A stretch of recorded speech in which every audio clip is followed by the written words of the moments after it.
Hello and welcome to Decorate It. My name is Mary and this is Wes, and we build custom fishing rods. We wanted to start this podcast because we wanted to talk about some of the decorative aspects that you can add to them.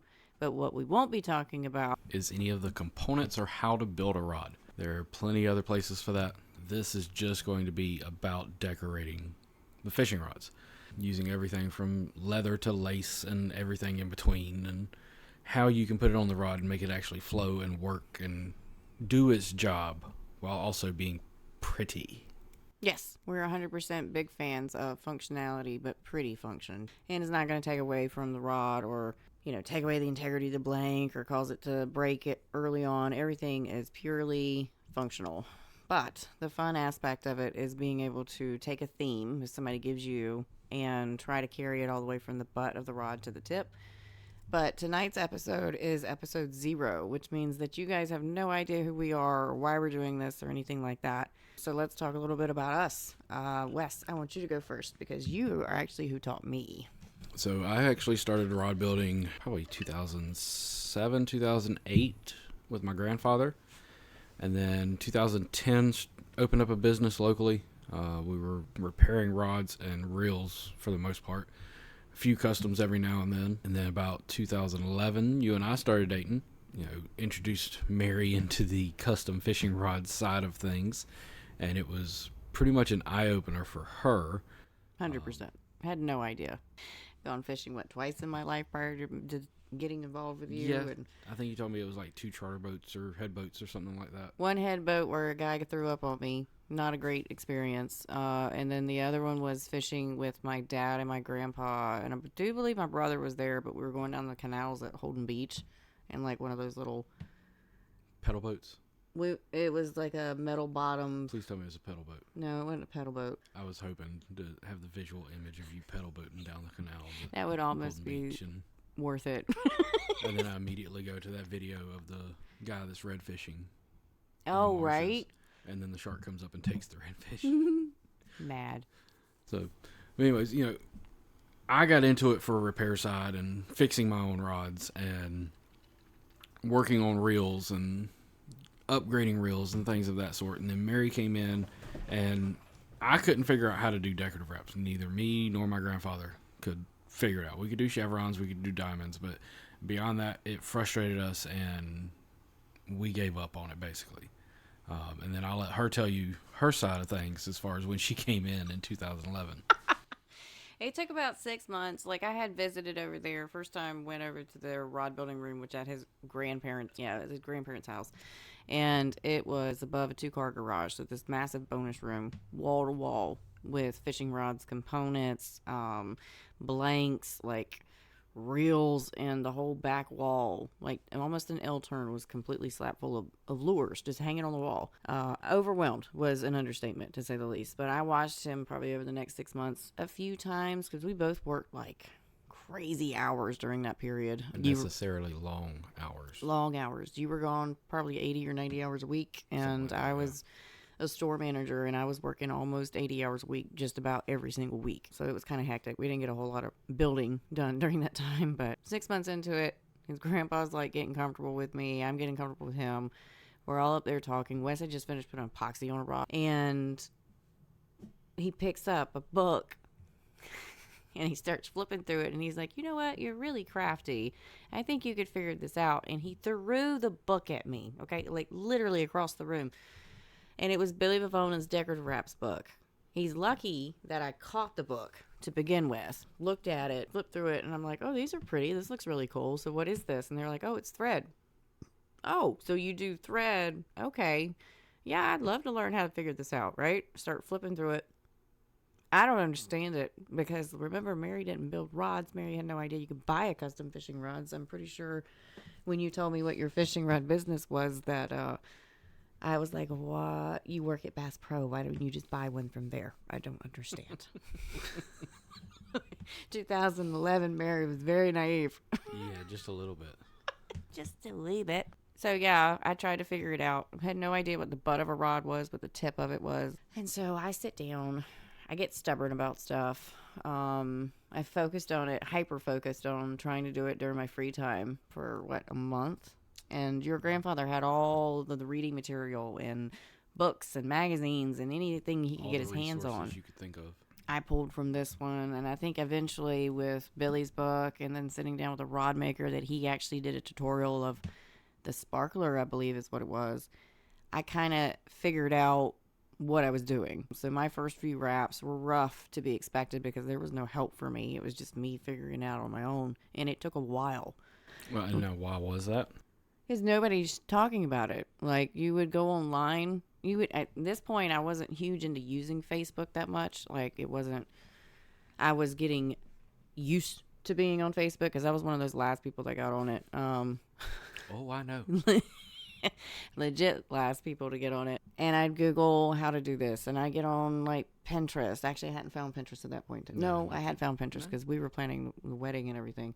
Yeah. Trying to figure it out, trying to search engines. I didn't even click to get on Facebook. But then Wes was like, well, check out these couple of groups. And I went and I looked at them and I joined them, and I started searching for information on how to do them. There was none. And if somebody asked a question, because at that point I wasn't commenting, I was just a shadow. But I didn't have a voice. I wasn't going to. I had no idea what I was doing, and I wasn't going to post You were in the shadows anything. like a stalker. Huh? You were in the shadows like a stalker. Well, I kind of do know a stalker because I married one, so that's side point. Which, by the way, we met each other actually in middle school.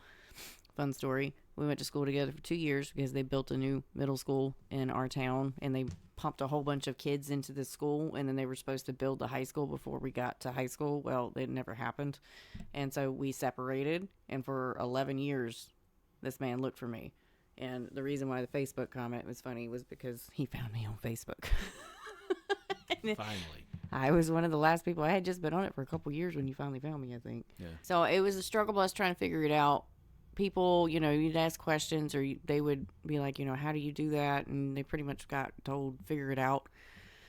And I figured it out. And because it was so hard to figure it out, and there was no guidelines, I knew there was people like Wes and like his grandfather that were eager to learn, wanted to learn, but got so frustrated with it, they just said, I'm not doing it anymore. So eventually, like 2019, I launched my first online course of how to do decorative wraps. I teach how to do the decorative wraps because I feel like it's important that everybody should be able to understand how to do it, because not everybody's got the patience to do it, do they? No. Wes I don't not. have the patience. Wes can do a wrap. He can pack it. He can. I've legit watched him do it. But It'll take me 6 months to do it because la- I don't care to. But the last two, he was like, he got halfway through and was like, I'm done. Can you please close this for me? And I was like, oh yeah, leave me with the fun part.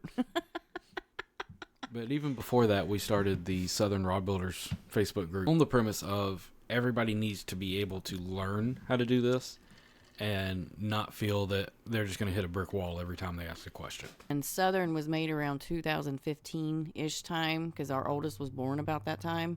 Yep. It was within a couple months of that we made Southern Rod Yeah, I Builders. think it was right before he was born. And it has grown to over like 9,000 members currently, which is awesome. We get to 21. I think it was the late 2020 to early 21, but I had started the decorative studio, which is focused on teaching everybody how to do decorative wraps. Asking, anything with thread that I was familiar with, I'd be happy to show you. Rod building questions in general, Wes and I can both help. Wes knows more about components and everything than I ever will. The numbers, he can name off model numbers that I can't even. I'm like, I know what kind of guide it looks like, but I couldn't tell you what it is. And he's like, oh, that's model number blah, blah, blah, blah, blah.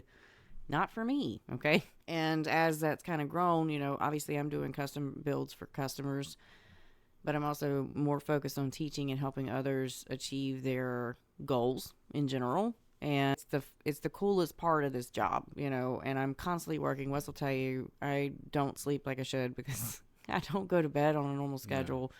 Because when I'm on the go with creativity, I can't shut it down. I'm just on. And then eventually it's like, oh yeah, it's 2:00 in the morning. Might need to go to sleep.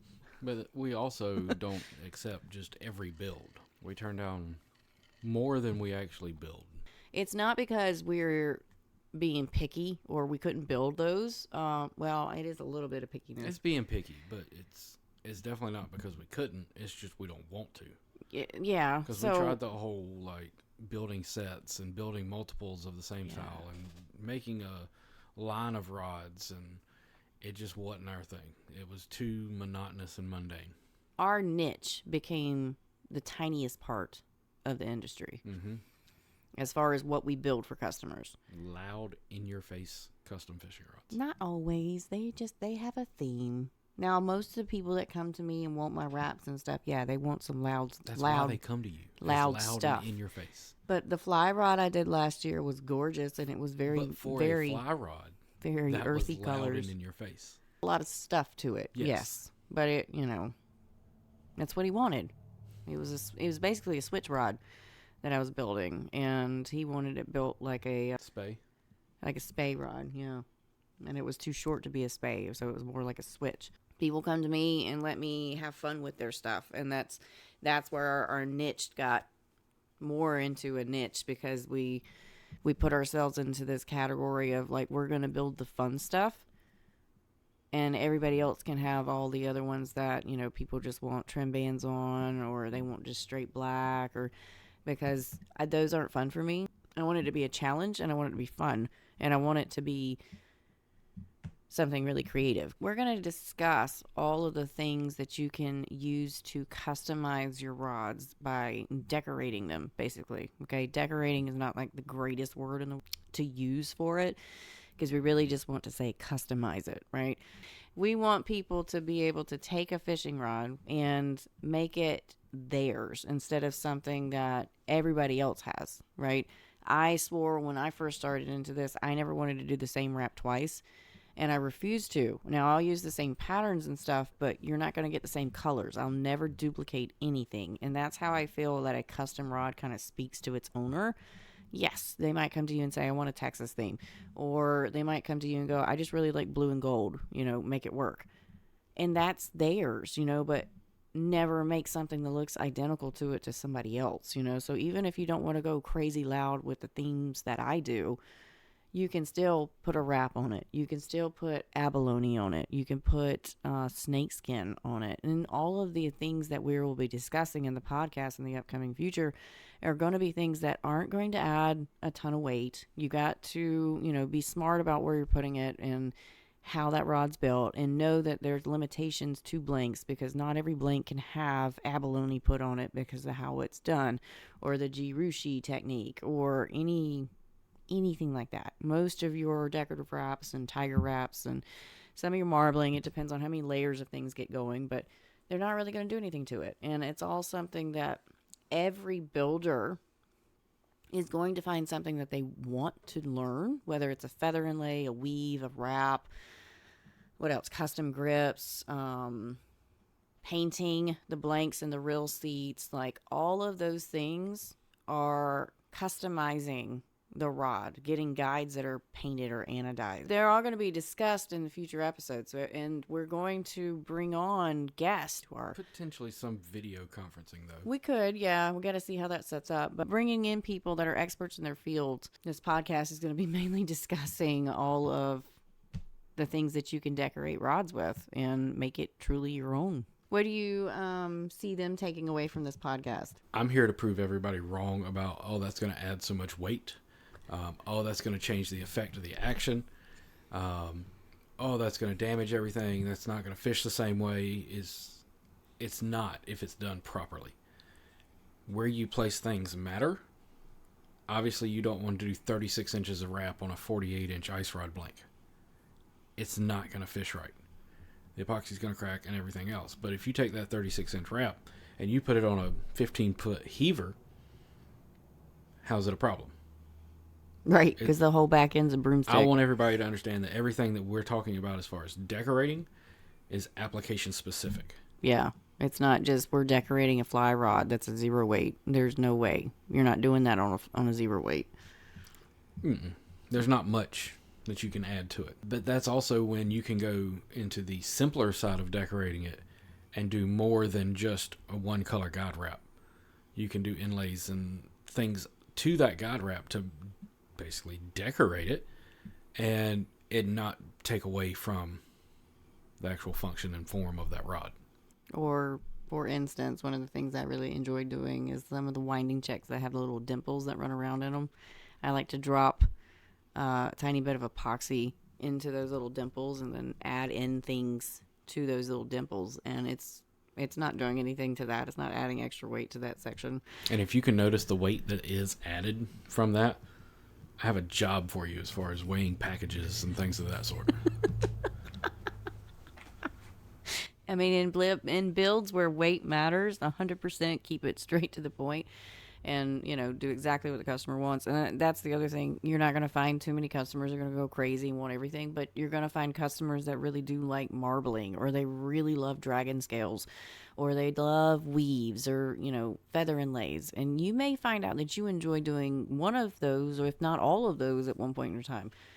So why not go ahead and learn a little bit about it now, and just kind of get some questions answered, and then figure out how to do it later on, because most of these episodes I see us talking about it and then kind of explaining how you do it.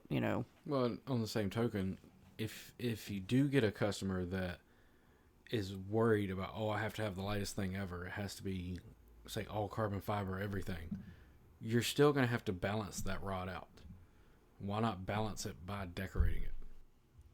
Right, because if you have an unbalanced rod, it actually is harder to fish than if it was truly actually balanced. And weight in that situation is kind of negligible, because if it's not balanced and it's tip heavy, unless that's your fishing technique, but if it's tip heavy and you're trying to fight it to keep it back all the time, you're actually going to be more fatigued with that light blank than you would be with one that's balanced and is just slightly heavier. Yep. And then you can just always backside add something that's decorative and heavy, and it balances out. Stay tuned for the upcoming series. Not sure what the next one's going to be on. We might talk about decorative wraps, or we might actually talk about what makes a custom rod custom. I think we should bring on a guest speaker for the very first episode. Ooh, that might be a good idea too. But thank you for listening. We appreciate everybody stopping by and joining us for our discussions on decorating fishing rods. Make sure to look us up on all social media platforms under the Decorative Studio, be it Instagram, Facebook, TikTok, YouTube, you name it, it's under the Decorative Studio. If you're interested in any of the courses that wonderful Mary here offers as far as learning decorative wraps, make sure to visit threadcentral.net. You can also pick up the shade packs and all other tools and supplies needed to actually start on decorative wraps. And a big shout out to our sponsor, American Tackle. We are super proud to be part of a company that is winning 2 awards this year at ICAST for the Sukatu new carbon fiber handle that they put out. Super light, super sexy, super sleek. They had a lot of great feedback, and they also won Best in Show. So great year for them this year. That's one of the ones that we need to get in-house soon. Yeah, I want so one. So that we can balance it by adding decorative aspects. Because it's stupid light. They had a rod at the show that was built that was 3 ounces total without the reel on it. 3.1 ounces, yeah. 3 ounces, and that's with the entire setup already glued on, guides, everything. 3 ounces. Without the reel. That's ridiculously light. Yeah. I was surprised. I was like, whoa, where's the rod? To see you on the next episode. Bye.